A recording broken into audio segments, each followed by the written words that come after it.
You know, I want to start off by saying, if you don't believe in God, we believe in tonight. Our deputy, José Rivera, who's been with us since 2023, he is also a Deltona resident working in his community, was assigned with a brand new academy graduate by the name of Jacob Gomez Lopez. They were investigating a vandalism or assault that occurred earlier in the day in the land. That investigation led them to this block, where they confronted the suspect, Luis Diaz Polanco, who's 31 years old. When the two deputies knocked on the front door, to talk to him, he greeted them carrying a box and acted in complete surprise that the deputies were knocking at the door. And they asked him to put the box down and step outside. He slammed the door in their face and he went back into the house. They peered through the window and saw him walking toward the back of the house with a box. Deputy Rivera tells his trainee, Deputy Lopez, go around the back if he comes out. At that point, our suspect opens up the box, takes out a tan Glock, approaches the front door, and engages Deputy Rivera in a gunfight. Deputy Rivera, whose birthday is in about 12 days, thank God for his body camera, takes a round dead center in through the body camera, which we believe then ricochets through his shoulder, takes another shot through his leg. Deputies are able to evacuate him to safety, and they're able to extract Polanco out of the house and place him into custody. There were several other individuals in the house. It took us a while to clear the house. Polanco is in custody now. He's being questioned by FBLA, who's investigating the police discharge part of that. And we're going to be investigating the attempted murder charges. Just to give you a little flavor for what we're dealing with here, Polanco was ex parte ordered by us when he was taken into custody on a Baker Act order in June 25th. On July 4th of last year, he gets involved in a confrontation with his neighbor down in Sanford. The neighbor calls the police and says he's got a gun and he threatened us that, hey, I don't want to do nothing about it. So the police in Seminole County really can't do anything about that. But Lake Mary Police has him listed as a violent, schizophrenic, bipolar person who, when they don't take their meds, could be extremely violent. So again, you're talking about a gun battle that occurs as close as we're standing to one another. We believe Deputy Rivera fires 4 to 5, 6 times, and we believe that the bad guy fires as many rounds back. Now that's all preliminary. We're waiting for a search warrant to get into the house to recover the firearm, to recover shell casings. He's being questioned right now by FBLE agents and by detectives to try to get to the bottom of this. We have transferred Deputy Rivera from up the road here in Halifax. He was airlifted down to Halifax. From all reports, he's in excellent spirits. He's joking with the medical staff, and I'm really proud of him. And like I said, you got to believe in God. If you're in a gun battle in that distance, there is no room except for divine intervention. And obviously, his body camera, as you see here, and we'll show Brian and Chief Henderson's got pictures to show you the damage to this thing. It's inoperable, so we have to ship it back to Axon to see if they can download it so we can get the video footage of that confrontation. Because when the gunfire erupted, Deputy Gomez Lopez was running beside the house and around the back, so it wasn't captured on body camera footage. So I don't know if I missed anything, but please feel free to holler away. For people who don't know, where do you guys usually have the body cam? Dead center. So It was a chest shot. Absolutely. So on top of the bulletproof vest, you got this thing, and again, I think what it does is, if you look at it, the top part, it looks like it deflects it and sends, that's the round that goes through his shoulder, and he takes another round that goes through his thigh. And that's why I said, if you don't believe in God, when you look at a gunfight that's occurring less than 6 feet away, and this thing that nobody likes to wear is sitting dead center, absolutely saves his life. Absolutely. You said they were investigating a vandalism or an assault. Yeah, earlier today, the suspect, who has a history of attacking his mother, beat his mother and he beat his sister, I think it was in 2023 in Seminole County. There's some type of an altercation that occurs in DeLand where he winds up threatening and pounding on the hood of the mother's friend, the co-worker's friend. And they decide not to call the police when it happens. As the day goes on, the young lady says, you know what, I better call and report this. So Deputy Rivera and his partner go there and interview the mother and the mother's friend about the incident that occurred. And they tell our deputies, hey, he's violent and this is where he's at right now. So the deputies leave DeLand, get on the radio and call for backup and say, we're gonna go here and investigate this. And it's interesting because in one of the police reports, it talks about how he had an altercation with police and he was completely zoned out, kind of shocked at why the police were at his house. And from what I'm hearing from our deputies, the same response. Why are you knocking at my door? Well, we know it was in the box. He knew he had a gun. I don't think he figured all those hours had passed, that why were we coming back? But again, we're dealing with somebody who other law enforcement has said is schizophrenic, bipolar, and violent. And again, in June of this year, we took him into custody on an ex parte order from the family. Sheriff, the two deputies showed up, and then one deputy was shot and was evacuated by other deputies. Other deputies arriving on scene got him out of the line of fire. Do you have a time frame of that? Like when they arrived, confronted? It's in seconds. Guys? It's in seconds. So they just literally rolled up and... Right, because you roll up, they knock on the door, he comes to speak to them. They tell him, he put the box down, come outside, when he talked about what occurred in DeLand. He then slams the door on them, deadbolts it. They're peering through the window. They see him, what appears to be, he's walking toward the back of the house where the sliding glass door is there. And that's when Deputy Rivera tells his trainee, get around to the back. And then he then turns around, walks back to the door, opens the door, and produces a tan Glock. And that's when the gun battle ensues. Other deputies are arriving. They get Rivera out into the back of a car. Deputies are applying first aid, putting pressure on his wounds, and they drive him directly to the hospital within however long it takes to go hear lights and sirens. And then once he was stabilized, Air One was able to transport him down to Halifax to their trauma care unit. About how long was the suspect in the house before... They grab him as other units are coming in. He's the first person to get grabbed because as Deputy Rivera is being transported, he's providing the incoming deputies with who shot him, the description, where he was at. So they all know coming in who this guy is. Now he comes out of the house after the shooting. He tries to get into his car because they had stop sticks set up in case he gets out of the driveway. They were able to take him into custody. And then there were two other individuals that wouldn't come out of the house. So after a while with negotiations, they finally they came out as well. We don't believe at all that they're involved in the incident. They just happen to be there. You know, we have to sort through this whole mess. But right now, the shooter, the person who actually engages in the gun battle with us, he is in custody. And what about the other folks? They are being interviewed as to determine what, if any, culpability they have and what, if anything, they saw. So they're still technically in They're in, right, so we could clear out exactly what plays for what. But for what we know right now, and again, it's preliminary, this could change in 4 hours, what we know right now is Luis Diaz Polanco is our shooter, and he is in custody. And we're waiting, obviously, we have to search the house, we have to pick up the firearm, there's projectiles inside and outside the house, so there's a lot to go on. And it'll be really interesting to see if Axon is able to retrieve that video that's going to show the actual gun battle.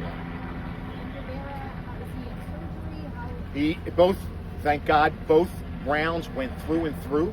So once he was stabilized in Halifax here in Deltona, Air One then transported him down to a trauma center down at Halifax and Daytona, and we're anxious to get down there and see him. We heard that a couple of deputies had to pull him out of the house. Do you know if that's accurate? I think it was more they pulled him out of the line of fire to get him out of there, and we'll, obviously it's still active, we'll release the transmissions and you can hear exactly what was going on. But I think, I can't say enough about the deputies. I mean, you're in a battle for your life from 6 feet away. You still have the sense of broadcasting the information out when you're wounded, and you're broadcasting the information out to the incoming deputies that this is who shot me, here's what he's wearing, here's the type of firearm that's involved.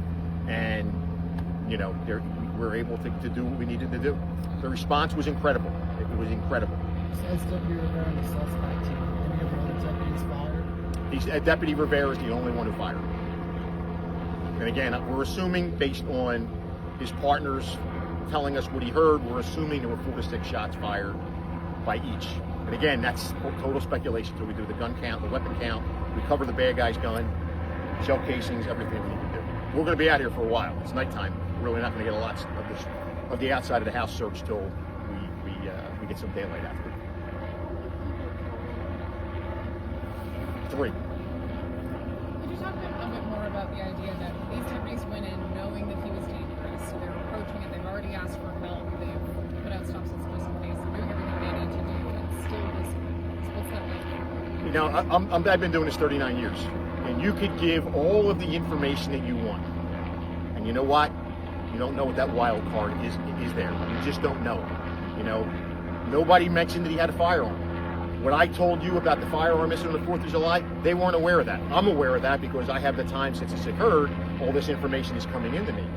When they're out there on the street doing their job, they're acting on that first bit of information that you have. And I cannot tell you enough that I believe Deputy Rivera is an absolute hero. His partner is just as much a hero. Those deputies that got him into the back of the patrol car, first aid, got him to the hospital, and the response time, not only from the Volusia County Sheriff's Office, because I left the land, it was a line. It was a line of police cars coming from Orange City, DeLand, Daytona Beach, I-4, the chief was coming down I-4, and it was just a massive amount of police, because you know, in the beginning, you don't know. You know, is the shooter still inside the house? Did the shooter get away? Because everything it's pure pandemonium to try to figure out in that first beginning minutes what transpired. Could you spell the suspect's last name, please? His last name is Polonco. Luis Diaz Polanco. R-U-I-Z for the first name? Luisdiaz for the middle name. And that firearm that the suspect had, do you know if it was legally purchased? That we haven't even gotten that out of the house yet. So all of those things you're talking about tomorrow, you know, we're going to update you. We're going to see what we can do with the body camera footage from his partner. You know, there's some Ring doorbell footage we're going to try to collect as well. We're shipping this thing off tonight to Axon to see if they have some kind of technology that can retrieve what is in there. And then obviously the ballistic reports, all of those things are yet to come. But for me, and I know I speak for the chief and everybody in the organization, if you don't believe in God, things like this make you believe in God.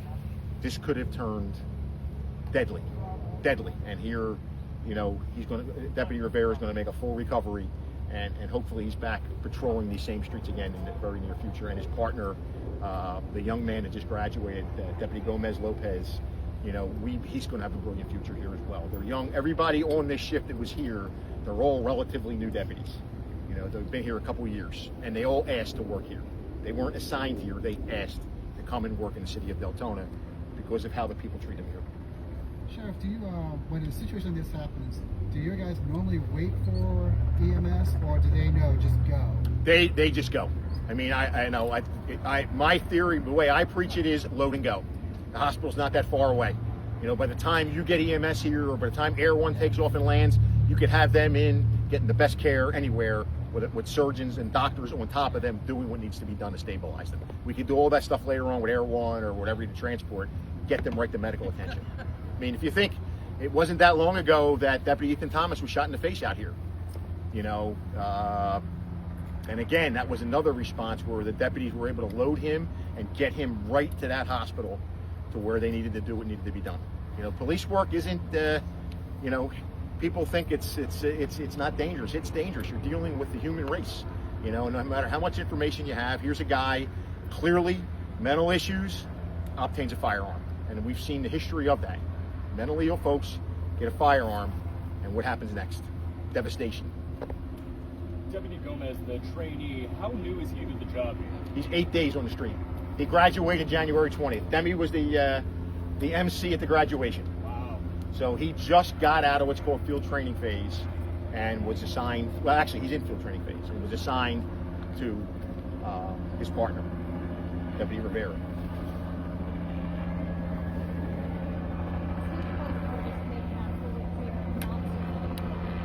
We are not searching for anybody else.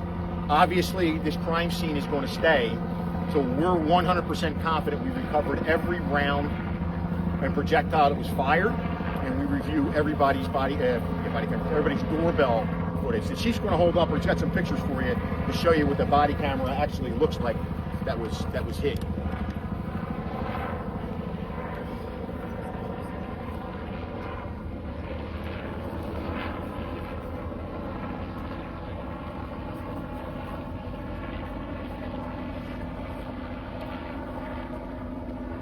If we haven't, we'll release Polanco's photo.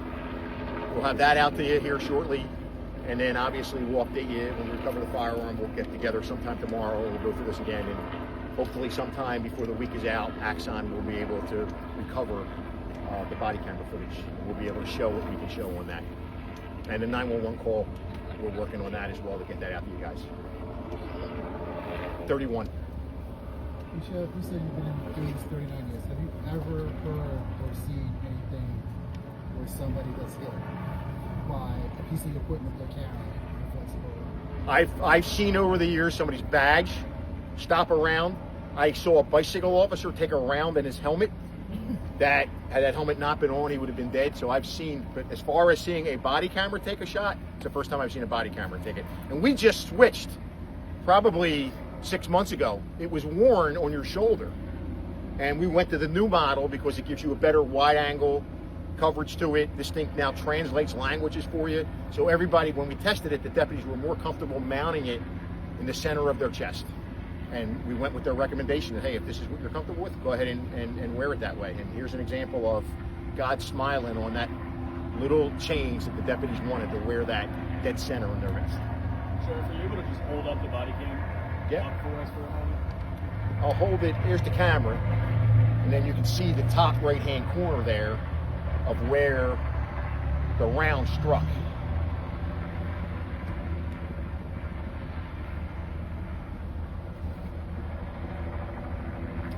Sheriff, can people in this neighborhood expect any delays tomorrow? I know there were some road blockages tonight. Anything you would like to let people hear? What you're going to see here very quickly is the crime scene is going to shrink. It's going to be basically to this block. Everything outside, you'll start to see that move. And as they clear through the night, you know, check this house out. Do they have any kind of video? Do their neighborhood canvas? And then the crime scene will slowly move closer in to focus just on the house. But for now, the street's closed and will be for the foreseeable future, for the next several hours at least.